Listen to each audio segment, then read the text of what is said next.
Hello, for the month of August, I am going to be talking about specific products that I love. So if you're watching one of my videos for the very first time, my name is Adrienne and I am very passionate about empowering moms to reject the status quo and embrace healthier lifestyles. And one of those ways you can do that is by embracing essential oils. So that's what this video is going to be about. If you like my videos, be sure to click the subscribe button and go to your notifications so you can be notified when I load a new video. So let's jump right in. Essential oils are the lifeblood of a plant. They are taking pieces of the plant and distilling it and pulling out that goodness. I always say if the plant had blood like we do, that would be the essential oil. So it's carrying all kinds of secrets and things that the plants have learned in nature to help them survive. And I love essential oils because they are natural, so our body knows exactly what it is.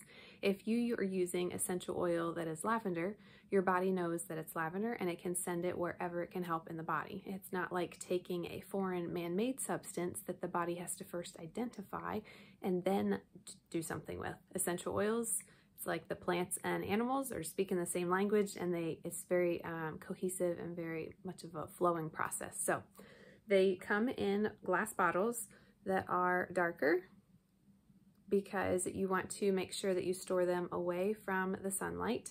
The UV rays can actually mess up some of the oils. We like to keep ours in boxes. Our ones that we use all the time, we keep on a shelf that is the furthest part away from our windows in our bedroom and all throughout the house, but that's up to you. A dark place away from sunlight is definitely recommended. So there are lots of companies, so I'm just gonna give you a very brief snippet of why we love Young Living. They are kind of in the lead. They've been in business the longest, and the founder, D. Gary Young, was very passionate and basically devoted his whole life to learning about oils.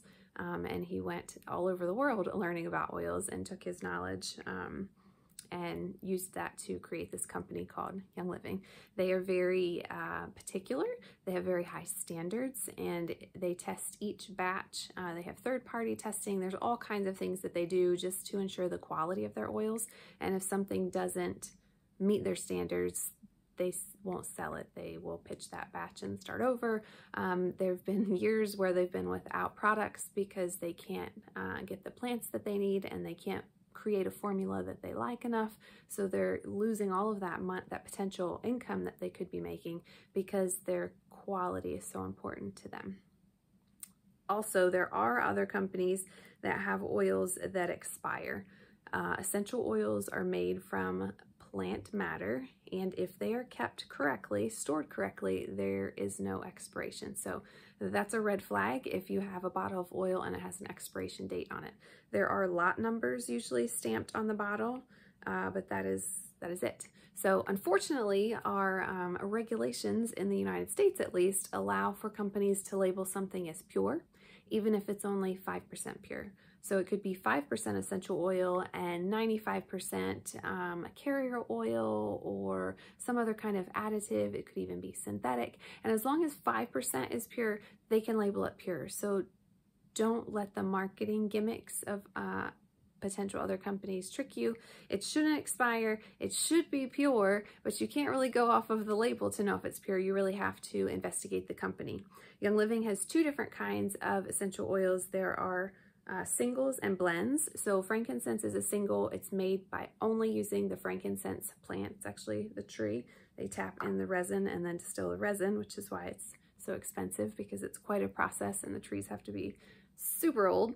Valor is one of my favorite blends. So a blend is when they take multiple plants and put them together to create a blend. And it does say that on the bottom of the bottle, premium essential oil blend. There are also two different sizes of bottles. So you have your 15 ml and your 5 ml. And depending on how often you use it, some oils are sold in both sizes, some are only sold in one or the other. There's also a whole line of white label called Vitality oils, and those are safe for ingesting. If you have a frankincense colored label and a frankincense Vitality bottle, the only difference is the label, just for FDA regulations. Hopefully that can change soon because that does confuse some people. The only difference is the label. You do not have to have a bottle of frankincense and a bottle of frankincense vitality, so don't get that confused. When you open up your bottle, this plastic part is called the orifice. You should never touch that with your finger because we have lots of germs and oils and things on our finger, and when you touch that, you're basically contaminating the top. There's a large hole that's for the air to escape. The essential oil actually comes out of this small hole, and I don't even know if you can see it on here. In this kind of ridged part, there's sometimes 2 holes, usually it's just 1, and that little tiny hole is where the essential oil comes out of.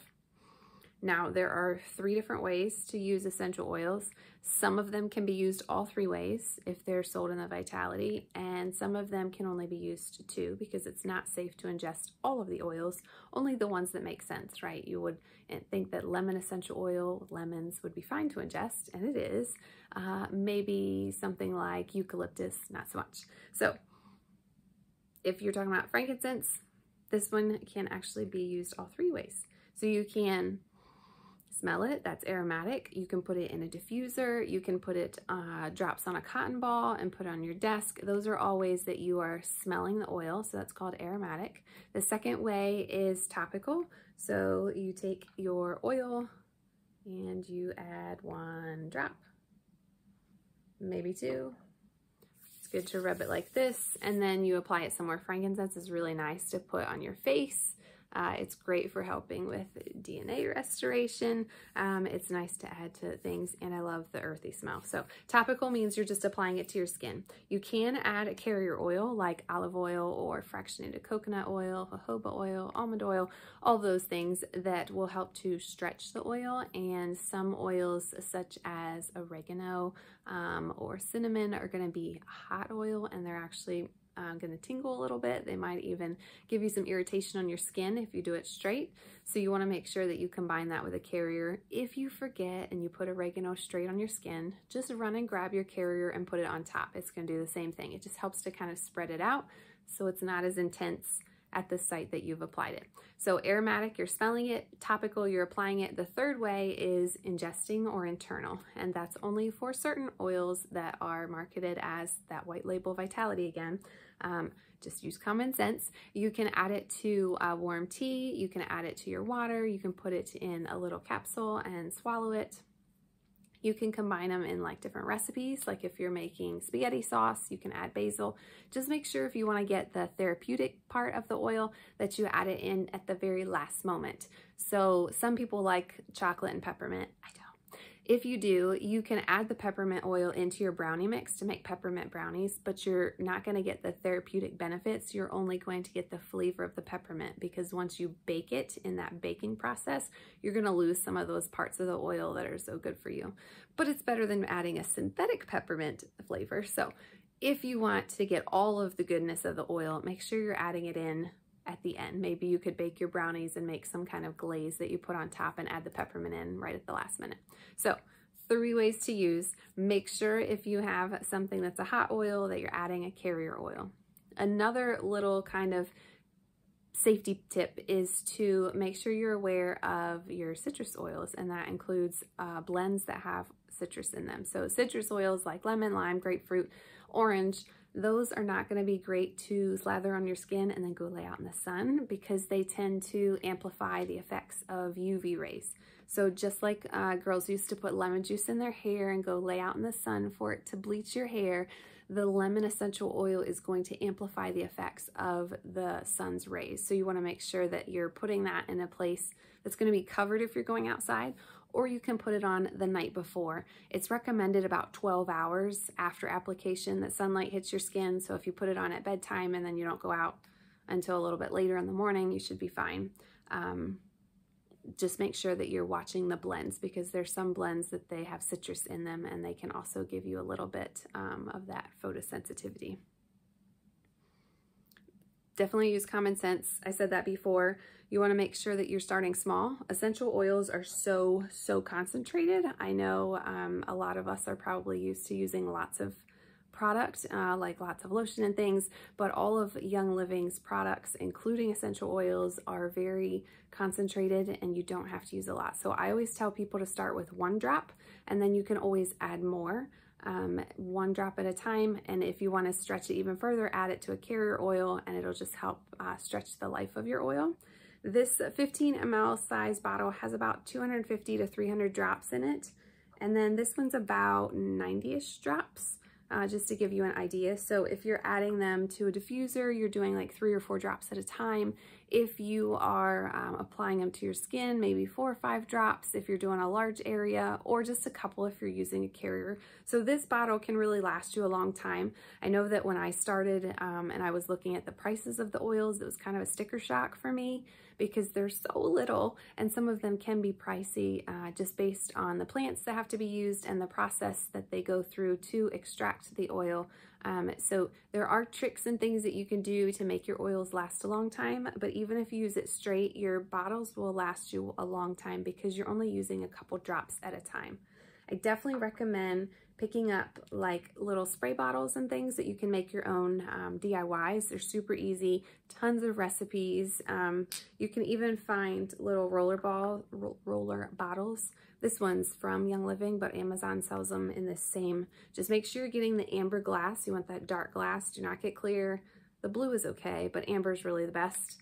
And these you can use to make all kinds of DIY recipes that you will use around your house. I know for me, I need to have it accessible and quick. I'm a busy mom. I don't have time to mix up different things. I need to be able to grab it and use it and go on to the next thing. I'm chasing after a toddler or homeschooling or whatever. So this makes it really easy because it's literally at your fingertips, and I just leave it around the house where I need to use it. Lots of different ideas and potential there. And then I found these little labels in the canning aisle at Walmart. I think it was the canning aisle. So they're kind of plasticky. If water or oil gets on them, it's not a big deal. And then I label whatever it is that I have concocted in my DIY thing here. I definitely recommend labeling. If you don't want to get labels, you can just use masking tape, but do not think that you're going to remember. I can't tell you how many things I've found and I've completely forgotten what they are, and I just have to figure out what it is or just use it somewhere else. You want to label what it is, maybe the name, and then what oils are in there, just so you have that for reference. I'm going to drop some links in the description of this video. I have a blog on essential oils that goes into more detail, and then I'm going to drop the link for my wish list that I created that has lots of my favorite products in there. The main thing for essential oils is to make sure that you know the company and their quality standards, because the labels can be deceiving, and to make sure that you start small, 1 drop at a time. You can always continue to add more, and maybe start with 1 or 2 oils and get really comfortable with those, and then add some more as you go.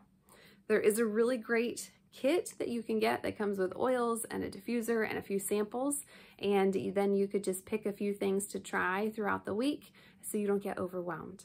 But essential oils are great to add to anyone's household. They have lots of health benefits. They can affect lots of areas of your body. I believe that God designed our bodies to heal itself, so the essential oils just help the body along in that process, kind of supporting the processes that are already there. I hope you got some value from this, and I will catch you in the next video.